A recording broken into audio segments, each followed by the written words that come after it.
Good morning, students. Now we continue our chapter lesson 2 nutrition in animals. आज का जो topic हमारा हुआ है द ह्यूमन डाइजेस्टिव सिस्टम। अब ह्यूमन डाइजेस्टिव सिस्टम के लिए हमें पहले डाइजेस्टिव ऑर्गन्स की को देखना पड़ेगा। हमारा माउथ से स्टार्ट होता है डाइजेशन। तो ये हमारा माउथ, उसको हम नाम देते हैं बक्कल कैविटी। और ये यहाँ जब हम फूड को चबाते हैं तो यहाँ कुछ एंजाइम्स इसमें मिलते हैं, और माउथ में जो मिलता है एंजाइम्स वो है सलाइवरी एमाइलेज। ये हमारा माउथ है, यहाँ सलाइवरी एमाइलेज मिलेगा और कार्बोहाइड्रेट्स को तोड़ेगा ये किसमें, शुगर के अंदर। उसके बाद रहेगा ईसोफेगस।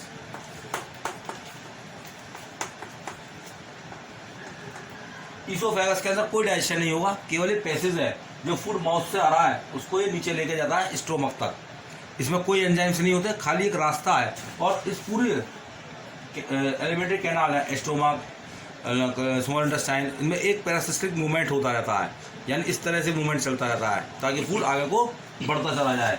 यहाँ से फूड पास होकर के पहुँचता है स्टोमक में। यह है हमारा स्टोमक, और इस स्टोमक के अंदर ये जो पार्ट्स है ये इंटेस्टाइन का ही एक पार्ट है, डिओडिनम जिसे हम बोलते हैं, डिओडिनम। इसके ऊपर एक लार्ज ग्लैंड लगी हुई है, दैट इज द लिवर। और लिवर के ऊपर लगा हुआ गॉल ब्लैडर, ये हमारा गॉल ब्लैडर, ये हमारा गॉल ब्लैडर हो गया। अब ये हमारे लार्ज इंटेस्टाइन, और यहीं से ये एंटर हो रही है इसमें, ये हमारे पहुंच जाती है डिओडिनम पार्ट है हमारा स्मॉल इंटेस्टाइन का। यहाँ ये रेक्टम, और रेक्टम के बाद ये जाता है हमारा एनस। यहाँ ये अपेंडिक्स है, जिसका वैसे तो कोई काम नहीं है अपेंडिक्स का। ये हमारी लार्ज इंटेस्टाइन, यहाँ ये जो एंटर कर रही है हमारी, ये स्मॉल इंटेस्टाइन कहलाती है, जो कॉइल फॉर्म में हमारे लार्ज इंटेस्टाइन के अंदर पड़ी हुई है, that is the small intestine. यहाँ से डाइजेशन स्टार्ट हुआ माउथ से, और ईसोफेगस से होता हुआ फूड पहुंचता है, और यहाँ हमारा डिओडिनम से अटैच रहता है हमारा पेनक्रियाज। यहाँ पेनक्रियाटिक जूस निकलते हैं, दैट इज द पेनक्रियाज। और यहाँ से बाइल साल्ट, यानी जो भी लिवर डेड आरबीसी होती हैं, उनको डेड होने के पश्चात के बाद में ये उनको क्रश करता है, और बाइल साल्ट बाइल जूस की फॉर्म में गॉल ब्लैडर के अंदर इकट्ठा करता है।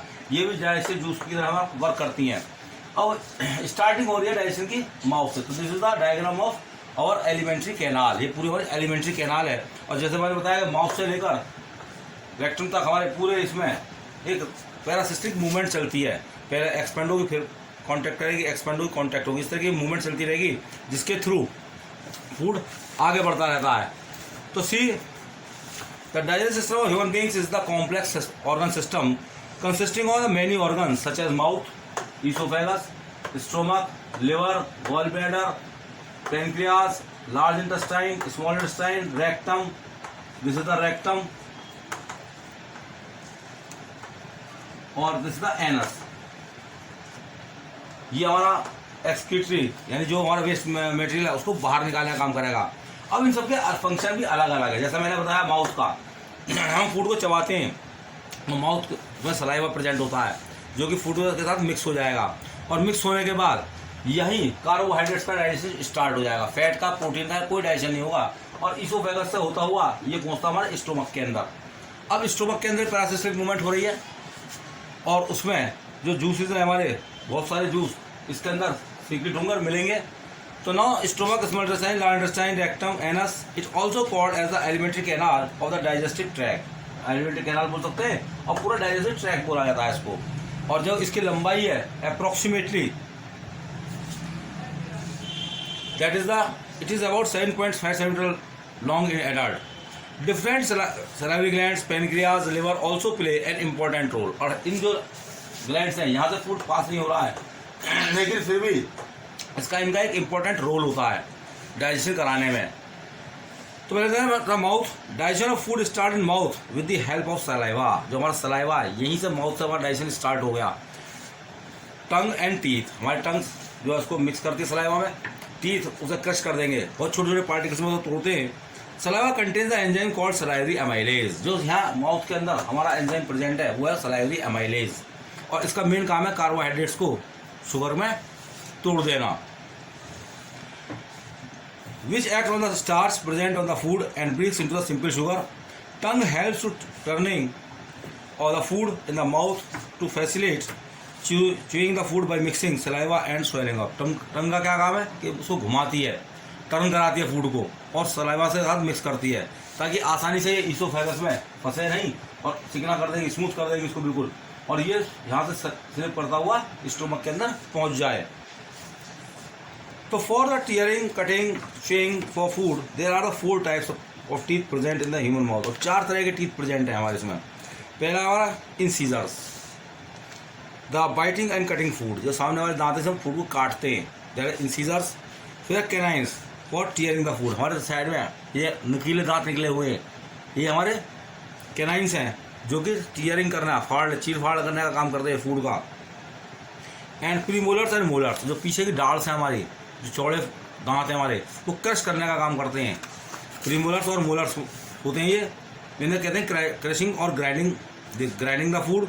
These are 4 incisors. अब हमारा कॉम्बिनेशन क्या है टीथ का माउथ के अंदर, हमारे 4 तो इंसीजर्स हैं, 2 ऊपर 2 नीचे, 2 कैनाइंस हैं, प्रीमोलर्स हैं, 6 मोलर्स हैं इन ईच जॉ, ऊपर के जॉ में और नीचे के जॉ में।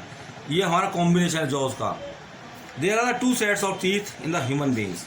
2 सेट्स ऑफ टीथ आते हैं हमारे in child from the age of the 6 to 8 month। 6 से 8 मंथ तक जो एज है उसके अंदर आएंगे, और उसको हम जानते हैं मिल्क टीथ, दूध के दांत जिसे हम बोल देते हैं। टूटने के बाद फिर नए दांत ग्रो होते हैं, उनको कहते हैं permanent teeth. Which are the temporary set of the teeth, ये टेम्परेरी थोड़े टाइम के लिए रहता है। These milk teeth are replace by the permanent set of the teeth. और बाद में जब ये टूट के गिरते रहते हैं तो इसकी जगह परमानेंट टीथ आने शुरू हो जाते हैं। Which are the 32 numbers. The outer strongest part of the human body tooth is called enamel. हमारे ऊपर व्हाइट पार्ट जो चढ़ा हुआ है दांतों के ऊपर, व्हाइट जो आपका लेयर चढ़ी हुई है, इसको इनेमल बोलते हैं हम। हार्डेस्ट सब्सटेंस है हमारी बॉडी का। The visible part tooth is called crown. जो ऊपर वाला पार्ट है, कुछ देखो दांत की ये स्ट्रक्चर है बेटा, तो ये तो हमारा मसूड़ों के अंदर दबा हुआ है, लेकिन जो टीथ ऊपर वाला पार्ट हमारा दिखाई दे रहा है जिसे कहते हैं क्रोन, ये हमारे टीथ के रूट्स हैं जो मसूड़ों गम्स के अंदर दबी हुई हैं। तो difference between the milk teeth and permanent teeth, अब क्या क्या डिफरेंस है इसके अंदर। Milk teeth they grow in the child from the age of 6 months to 8 years। जो मिल्क टीथ हमारे वो 6 महीने से लेकर के 8 महीने तक रहते हैं, बाद में टूट के गिर जाते हैं और उनके नए टीथ आते हैं। They are permanent teeth, they are found in the adult human beings. जो बड़े 8 से साल जब बड़े होते हैं तो ये परमानेंट टीथ आ जाते हैं, इसके बाद टूटने का दोबारा टीथ हमारे नहीं आते। There are 20 in number. जो मिल्क टीथ है उनका नंबर 20 रहता है, जबकि जो परमानेंट टीथ हैं उनका नंबर 32 होता है। The shed of the replaced by the permanent of teeth. जो मिल्क टीथ है वो टूट के गिरते रहते हैं और उसके नए नए टीथ आते रहते हैं, जिनको हम परमानेंट टीथ कहते हैं। Permanent teeth one shaded they can not be replaced naturally. अगर ये टूट जाएं तो ये दोबारा रिप्लेस नहीं हो सकते। They do not contain molar. अब इसमें मिल्क टीथ में मोलर्स नहीं होती हैं, बाद में निकलती हैं, जिसे हम अक्कल डाले भी बोल देते हैं। दे कंटेन्स विजडम टीथ ही बोला जाता है बेटा इसको, मोलर को। They contain 6 molars in each jaw, जबकि परमानेंट टीथ में 6 मोलर्स होंगे हर जॉ के अंदर। तो नाउ अब oesophagus, stomach and intestine. Oesophagus, stomach और इंटेस्टाइन का क्या फंक्शन है, तो मैंने अभी आपको पहले शुरू में बताया था कि इनके अंदर एक पैरासिस्टिक मूवमेंट चलती है, एक्सपेंशन और कॉन्ट्रैक्शन चलता रहता है पूरे ईसोफेगस से लेकर के पूरी एलिमेंट्री कैनाल में, और जिससे फूड आगे बढ़ता है। From the mouth the food is pushed down into the next organ called the pipe और ईसोफेगस। ये वाला जो पाइप है इसको ईसोफेगस कहते हैं। इसमें कोई डायरेक्शन नहीं होगा, ना कोई एंजाइम है। माउथ से चबाने के बाद फूड यहाँ पहुँचता है ईसोफेगस में। It acts as a passage to carry the food from mouth to stomach without any digestion. यानी बिना डाइजेशन कराए हुए एक रास्ते का काम कर रहा है केवल, जो कि माउथ से फूड को लेकर के स्टोमक तक पहुँचा रहा है।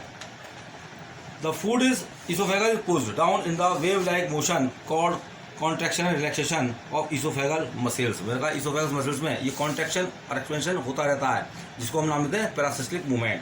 तो now thank you, have a nice day. आज के लिए इतना ही, कल फिर मैं इसको कंटिन्यू करूँगा चैप्टर को, और जब तक कंटिन्यू करता रहूँगा जब तक ये ख़त्म ना हो जाए।